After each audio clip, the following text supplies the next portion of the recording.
feeling lost in life. This will change how you see work forever. If you feel lost, it's not because you lack effort, it's because you're not connected to why you're working.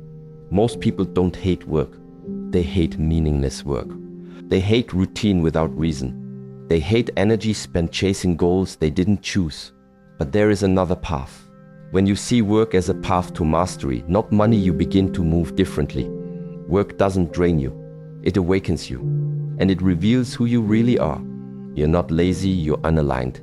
The lie most people live under is that they're lazy, that something in them is broken, that their lack of consistent output is a personal failure. They internalize their low energy as weakness, their procrastination as a character flaw, their fatigue as proof that they're just not wired for discipline.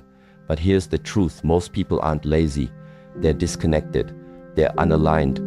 What looks like laziness from the outside is often the body and mind resisting a life that no longer fits. You're not unmotivated because you lack willpower, you're unmotivated because you've been running on autopilot, pouring your time into things that don't connect to your soul. And when your internal compass isn't engaged, no amount of routine, hustle, or self-judgment will pull you forward in a sustainable way. Laziness is rarely a lack of effort, it's a lack of clarity. The mind and body are built for movement, for pursuit, for creation, but not blind motion, not obligation without purpose, not effort without alignment. And the reason you've been tired, the reason you wake up and feel heavy before the day has even started, is because your system is screaming for something real. It's resisting the schedule you keep because it was never your schedule. It's resisting the path you're on because it was never your path. The work you're doing, the habits you've built, the goals you've adopted, if they were handed to you by someone else, if they don't reflect your values, your vision, your personal truth, then of course your energy is gone. That's not weakness, that's wisdom. Your nervous system is doing what it's supposed to do, protecting you from spending your life climbing the wrong mountain. The issue isn't that you're unwilling, it's that you're uninspired.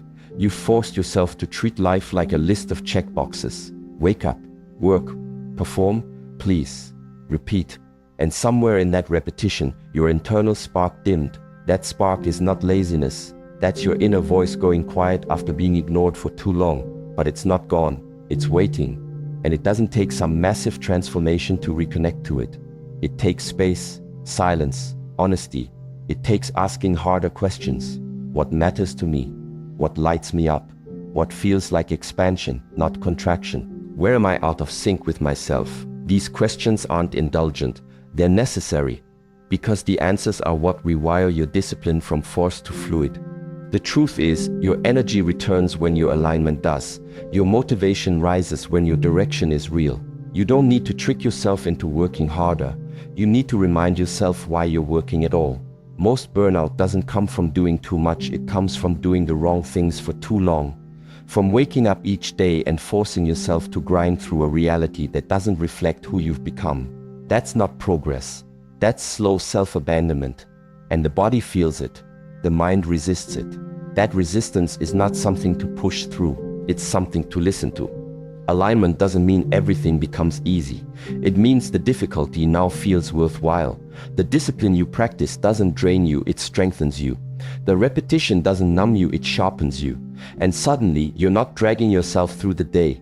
You're meeting it with presence. You're creating instead of performing. You're waking up with a mission, not just a list. And yes, the structure is still there. But now it has soul. Now it has weight. Now it belongs to you.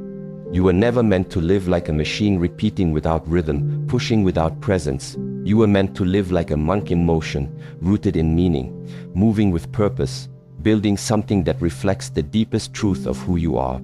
And when you find that truth, when you stop calling your exhaustion laziness and start listening to what your body is actually asking for, you don't need motivation, you just move. Because now your life finally fits. And from that fit, from that internal alignment, comes a type of discipline that doesn't burn you out, it builds you up. The real meaning of work is not profit, it's practice. In the modern world, we are taught that work is about output, about money, about proving something, about survival. We chase results, chase recognition, chase more. And in that chase, something sacred gets lost. We forget that work, in its original form, was never about accumulation. It was about alignment. The ancient world understood something we no longer teach, that every task, no matter how simple, no matter how ordinary, can be a doorway into presence, into mastery, into self-refinement. In the monastery, sweeping floors is not a punishment. Chopping vegetables is not beneath us. Training forms is not about showing off. It is practice. It is ritual. It is training the mind to become still, the body to become sharp, the spirit to become calm. Because work is not just about what you produce, it is about who you become while producing it. We live in a world that rushes, that glamorizes speed, multitasking, and endless productivity. But speed without depth is noise, and movement without awareness is wasted. You can spend your entire life working fast and still die dull. You can clock decades of hours, hit every deadline, impress every boss, and still remain internally chaotic. You can grow your income, scale your business, build your brand, and still feel empty. Because growth without presence is superficial, and success without self-awareness is fragile. The real transformation doesn't come from doing more. It comes from doing with meaning, from moving with attention, from treating every task as an opportunity not to perform but to practice. This is why the monks never complain about chores, why the repetition doesn't bore us, because we don't view the work as something to escape. We view it as something to enter, fully, with breath, with focus, with reverence. To wash a bowl is not just to clean, it is to train the mind to stay in one place, to train the body to move with care, to train the spirit to stop fleeing into distraction. And from that repetition, something beautiful happens. The ego softens, the breath deepens, the moment sharpens, and suddenly it's not about the bowl, it's not about the floor, it's not about the food, it's about the state, the presence, and that presence begins to bleed into everything else. Your job, your business, your craft, they are not just obligations, they are your temple. They are the stage where your character is forged, your discipline is refined, your presence is tested. You want to become strong? Then train in the small things. Be exact in your movements. Be patient with your process. Be fully where your hands are, because that's what separates the master from the amateur. Not talent, not opportunity, but attention. The one who gives attention to the ordinary builds something extraordinary over time. Not because the task changed, but because they changed through the task. If your work today feels meaningless, it's not because the task is meaningless. It's because the attention behind it is scattered. Your breath is shallow. Your thoughts are elsewhere. You're thinking about the next thing, the next goal, the next escape. But real power lives in this thing, in this breath, in this movement. When you bring clarity to what you're doing, even if it's small, you start to feel a shift. You slow down. You get sharper. You remember that the goal isn't just to finish. The goal is to be forged. Every task becomes training. Every hour becomes a form. Every challenge becomes a teacher. Work becomes holy when it is done with presence. This is not a slogan. This is a discipline. And if you learn to live this way, something deep inside you changes. You become less reactive, less desperate, less chaotic. You don't need everything to be exciting because your stillness is the reward. You don't need applause because your attention is enough. You don't chase meaning because you are making meaning with every movement. That is the art. That is the path. And when you live like this, even the smallest job becomes part of your mastery. So the question is not, what am I doing today? The question is, how am I doing it? Because profit may come and go, status may rise and fall, but who you become through your work, that is what stays. That is what sharpens. That is what will carry you through every storm. Chasing without purpose will make you feel empty. You can work harder than everyone around you and still feel completely disconnected. You can fill every hour, every minute with motion, emails, calls, plans, deadlines, and still fall asleep with a heaviness that ambition cannot lift. Because effort without vision is not fulfillment. It's fatigue in disguise. It's a performance with no center. And that performance, no matter how polished it looks on the outside, leads to one destination: spiritual exhaustion. We live in a time that glorifies the grind, that equates busyness with importance and motion with success. But motion is not the same as meaning. Just because you're running doesn't mean you're moving in the right direction. Just because you're building doesn't mean you're becoming. The truth is, most people are not chasing what they want, they're chasing what they were taught to want. They don't even realize it. Their ambition was handed to them. Their goals are inherited, their timeline is borrowed, and their entire life, without even knowing it, becomes a response to fear. The fear of being left behind, the fear of being average, the fear of disappointing family, the fear of not being enough. So they fill their calendars to avoid sitting still long enough to feel that fear. They run from the discomfort. They hide in their accomplishments. But no matter how fast they move, they can't outrun what's missing: alignment. And without alignment, no amount of progress feels like peace. You wake up every day and push harder, but something still feels off. That off isn't failure, it's disconnection. You are not meant to run endlessly. You are not built for chaos as a lifestyle. You are designed for direction, for disciplined, intentional movement. You are built to bring presence into what you do, not just performance. And if you feel like you're pushing and still feeling like it's never enough, pause. Just pause. Ask yourself, what am I actually chasing? And more importantly, why? Whose voice shaped that goal? Whose expectation is driving this urgency? Did I choose this path, or did I inherit it without reflection? These aren't small questions. They're the beginning of your real power. Because when you pause long enough to see your own patterns, you begin to reclaim the direction of your energy. You stop living from pressure and start living from principle. That doesn't mean you quit everything. You don't need to abandon your life to find purpose. You need to change how you relate to it. You need to bring more awareness to your work, not just to what you do, but how you do it. The shift isn't in leaving your job. It's in transforming your relationship to the task in front of you. That email, that meeting, that repetitive process, it's not the enemy. The disconnection is. When you bring attention to your breath, intention to your movement, and clarity to your effort, your work becomes a practice ground. A dojo, a temple, not a burden, but a mirror. Every task becomes a place where you sharpen yourself, not just as a professional, but as a person. Because real mastery isn't in the role. It's in the awareness you bring to the role. True work doesn't drain you, it renews you, not because it's always easy, but because it's yours. Because it reflects your values, your timing, your clarity. That kind of work gives you energy. It doesn't take it from you. And when your effort is aligned with your internal compass, your progress feels like peace, not pressure. You're no longer addicted to more. You're no longer performing for approval. You're no longer measuring your worth by how much you can produce. You've moved from reaction to intention, from noise to rhythm, from chasing to creating. And this is the deeper truth. The exhaustion you feel isn't coming from the hours, it's coming from the aimlessness, from doing without aligning, from moving without meaning. And the only way to shift that is to bring stillness into the chaos, not to run from the work, but to reconnect with why you're doing it. Set deeper intentions, ask sharper questions. Refuse to go another day building a life that drains you just because the world told you to. You don't have to tear everything down, but you do have to go inward. You do have to recenter. Let your daily work become your dojo. Let it become the place where your mind sharpens, your habits align, and your spirit stops collapsing under the weight of invisible expectations. Let your day be a discipline, not a distraction. Let every task become a return, not to pressure, but to presence. Because that's when the shift happens, not when you slow down, not when you escape, but when you finally decide that your work will no longer just be about results.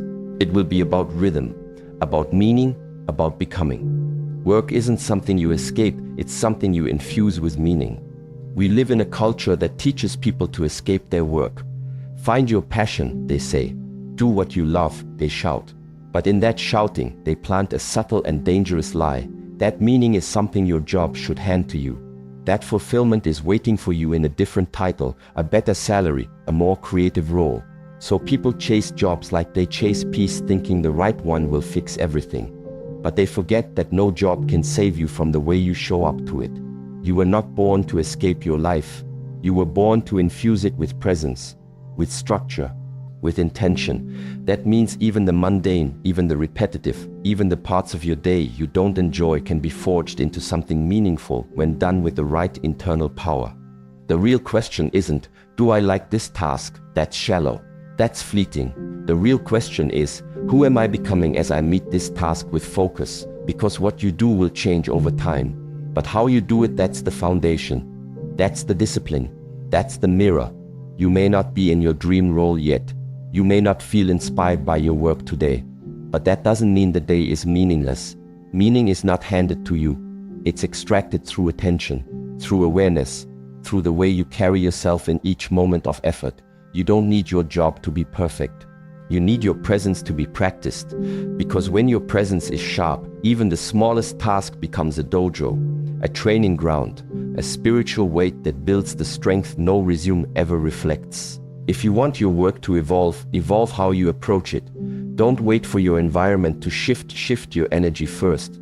Carry yourself like the person you're becoming. Walk differently, breathe slower, let silence replace the noise, let every movement become deliberate.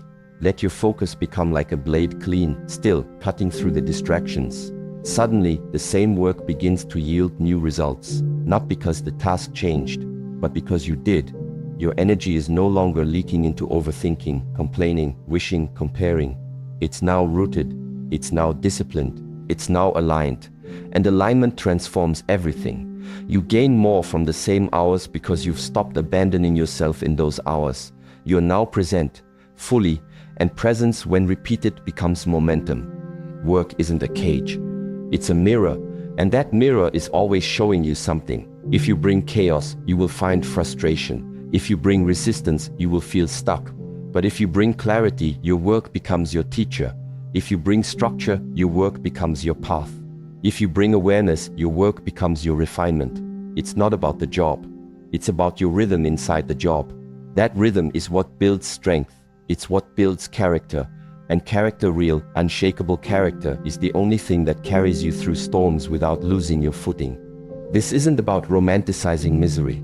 This isn't about pretending every role is a dream. It's about realizing that every moment of effort is a decision, to run or to train, to resist or to rise, to escape or to infuse. You don't need the world to understand. You don't need the work to be exciting. You just need to ask yourself, what energy am I bringing into this? Because whatever you bring in, you'll see it reflected right back at you. That's the mirror. That's the law. And no title, no paycheck, no recognition can replace that truth. So stop waiting for your work to make you feel right. Start showing up in a way that makes it right. With breath, with presence, with precision. And watch how the same work you once wanted to escape becomes the very place that makes you unstoppable. Mastery only comes through repetition with awareness. Mastery isn't a product of talent. It's not gifted. It's not found. And it's not given by inspiration or motivation. It is earned slowly, quietly, repetitively. While the world celebrates novelty, monks build their lives on the opposite, repetition, not for the sake of perfection, but for the sake of presence. You don't become strong because you did something once. You become strong because you did it 10,000 times, each time with full attention, each time with full breath, each time as if it was the first. And that is what separates a person who is disciplined from a person who is distracted. It's not how many things they can do, it's how deeply they can do the one thing in front of them. Most people give up too soon, not because they're weak, but because they were never taught what real repetition requires. They think repetition means boredom. They think structure means suppression. But repetition without awareness is slavery. Repetition with awareness is liberation. The action is the same, the rhythm is the same, but the energy behind it, that's what changes everything. You can sweep the floor 100 times and stay stuck, or you can sweep it once with breath, with focus, with full presence, and feel your body sharpen, your mind settle, your spirit align. And in that moment, the ordinary becomes sacred, the simple becomes spiritual, the task becomes a temple, and you, the practitioner, begin to change. Monks are not born disciplined. No one is. Discipline is not genetic. It's not personality. It's trained. It's built. It's chosen. Every day, in the most mundane of moments. When others rush, we slow down. When others check out, we check in. When others repeat from habit, we repeat with intention. Because we understand something the modern world has forgotten. Freedom does not come from avoiding repetition. It comes from owning it. From going so deep into the process that the process begins to change you. That's the paradox. The thing you think is boring, the job, the routine, the practice, is actually your path to power, but only if you are awake inside it. Your job is not killing your passion. Your lack of presence is. your tendency to rush through tasks while thinking of the next thing, your habit of checking the clock instead of checking your breath, your constant escape from this moment in search of a better one. And it's not that the task is wrong, it's that you're only half inside it. Half focus drains the soul, but full attention, full breath, that gives life back to the moment. And when you live like that moment by moment, you stop needing constant change to feel alive. You stop chasing stimulation. You begin to experience something deeper, stillness in motion, power in silence, joy in the ordinary. This is how monks train. We don't seek variety. We seek depth, the same movement, the same walk, the same silence, not because we're avoiding growth, but because this is where growth lives. Inside the repetition, inside the rhythm, inside the moment that most people overlook because they're moving too fast to feel it. But when you slow down, truly slow down, and give yourself fully to the practice, your entire system begins to shift. Your breath deepens, your awareness sharpens, and the thing that used to feel like a cage, it becomes your dojo. The very thing you thought was confining you starts to reveal your strength, not because it changed, but because you did. You want freedom, then earn it through mastery. You want mastery, then earn it through repetition. You want repetition to work for you, then bring awareness into it. Let every movement become intentional. Let every breath become sacred. Let every step become a choice. This is not about being robotic. It's about being fully alive in the repetition that the undisciplined mind would label as dull. You are not here to be entertained. You are here to evolve. And evolution requires stillness in structure, depth in discipline, awareness in action. So take whatever you do today, your work, your practice, your routine, and slow it down. Feel the weight of the task. Feel the resistance rise. Then breathe through it. Stay in it. Let the boredom surface. Let the emotions swirl. And keep going, not mindlessly, but mindfully.